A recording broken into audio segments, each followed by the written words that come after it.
Hey everyone, I wanted to give a short review of my Foscam FI9821W V2. It's the high definition 1280 by 720 wireless IP camera, or some people call it security camera. I use it mostly for security and to check on my pets while I'm away. This is actually my second Foscam. My first one was just a plain standard definition. It was great. I had it for a couple years. It still works actually. I used it every single day when I was away at work. So, 8 to 9 hours a day of heavy use, and the thing still works wonderfully. I think these cameras are really solid cameras. They're built well. There are some mixed reviews about this camera, but from what I've experienced, it's because people don't take the time or don't really understand how to set it up properly. But that's fine, because if you're computer illiterate, the great thing about Foscam is they can actually set it up for you by remoting into your computer. The cost for that's around $20 to $40. I'm not sure on the exact amount. You'll have to check, but it's well worth it if you don't want to take the time to get into your router and set up the wireless functions on the camera. And Foscam's great because they give you a free DDNS. I'm not really sure what that means, but it's basically a free web page on their site. That will allow you to view your your camera on your phone or your computer. You don't have to worry about any monthly fees. Obviously, you do need an internet connection. Now, setting up the camera, I was able to do it pretty easily. I just looked on YouTube. There's a lot of tutorials on there. Foscam does have a manual that makes it pretty easy to do. Some of the complaints about the camera were about the picture quality. When there's a lot of detail, like a tree with a lot of leaves, or there's a lot of bright light mixed with shadows. And I noticed that with my camera when I first got it, but after the updates on the camera, those problems went away for the most part.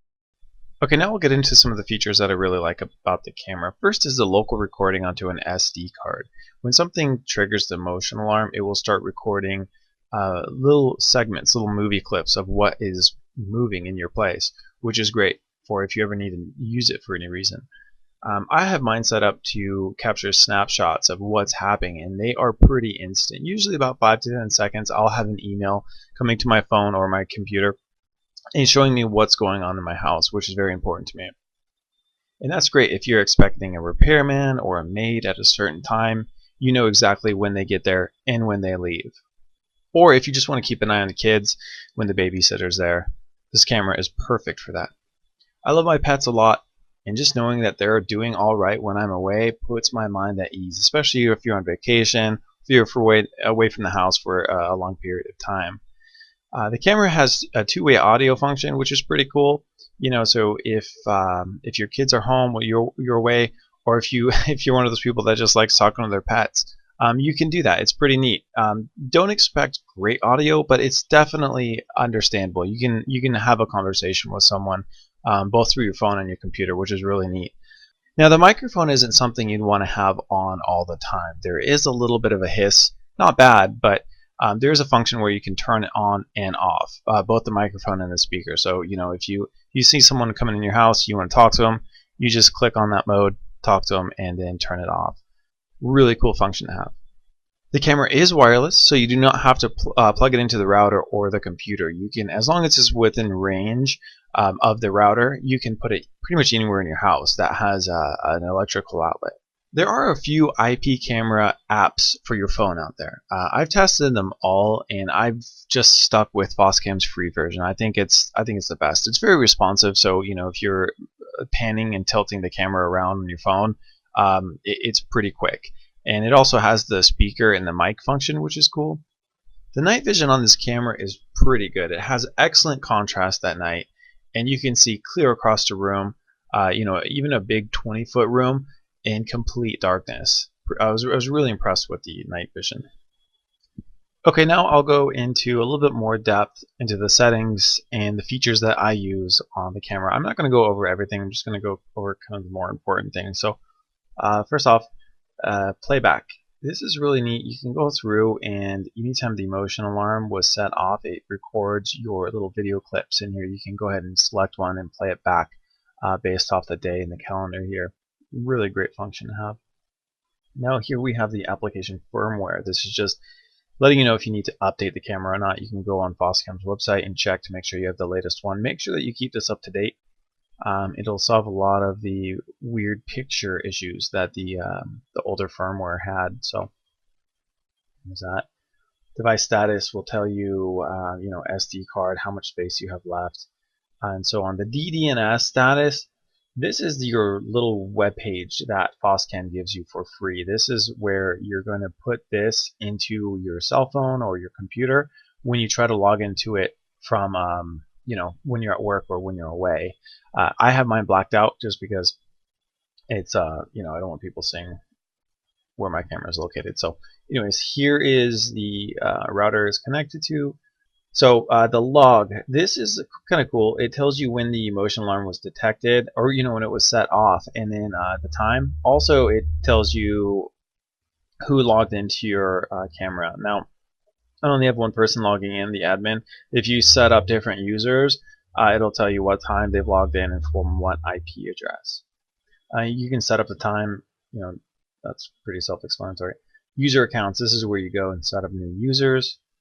Multiple cameras. I just have one set up, but you can set up quite a few if you'd like.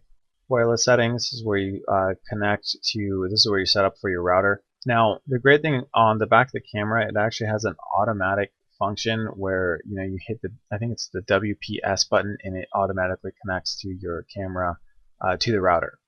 Pretty cool.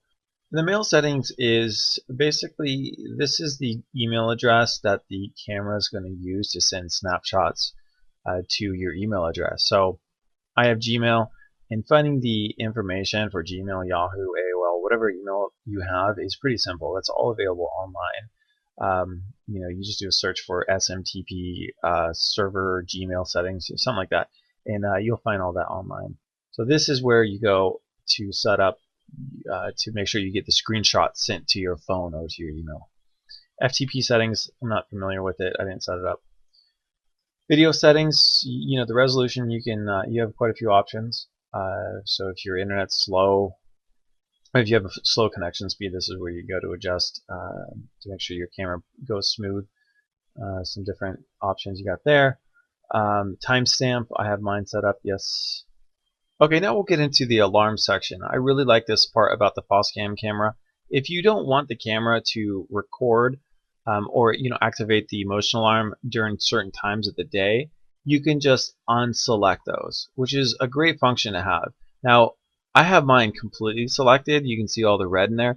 That is just because when I get home, I unplug the camera. If I'm not home, I plug it in, and it's just always the motion alarm is always on. So awesome function to have. Another cool thing is the detection area. Now I turned my camera to the side, but let's say if you have a window over here that just gets a lot of like trees moving or shadows, you can unselect that, and that way it's not going to give you a bunch of false alarms. For example, mine, the bottom piece, this is where my animals walk around, so they are not going to set off the motion alarm. And under record settings, you can set the alarm record, just a couple functions over here, but really the only one that I use is the alarm record time. It just tells you how long of little video clips you want it to start recording when it senses motion. I just have mine set at 30 seconds. Works good for me. Now the pan, tilt, zoom, or PTZ, this is where you you're going to select the pan and tilt speed. I have mine set at fast. Works good for me. Very fast is just, I feel like the camera's going to break.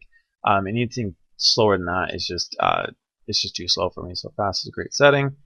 You can set up your cruise settings. I don't really do that, so I'm not really familiar with it. Startup options, I have mine disabled. You can, if you want to have it do its startup thing, it basically moves in a bunch of directions and it takes a little while, but I have mine disabled. Firewall, IP filtering, I don't have that set up. Not really sure what that does. Now the system, this is where you go ahead and update, this is where you upload your updates, factory reset and reboot. And that's it, you guys. Thank you so much for watching. I put a link down below where you can pick up the camera from Amazon. That's the cheapest place you're going to find it. It's around $130 for this camera, or you can also get the standard definition, which is under $100. I highly recommend both of them. There's tons of uses for them. I really enjoy mine. I use it every day. So thank you so much for watching the video. Bye-bye.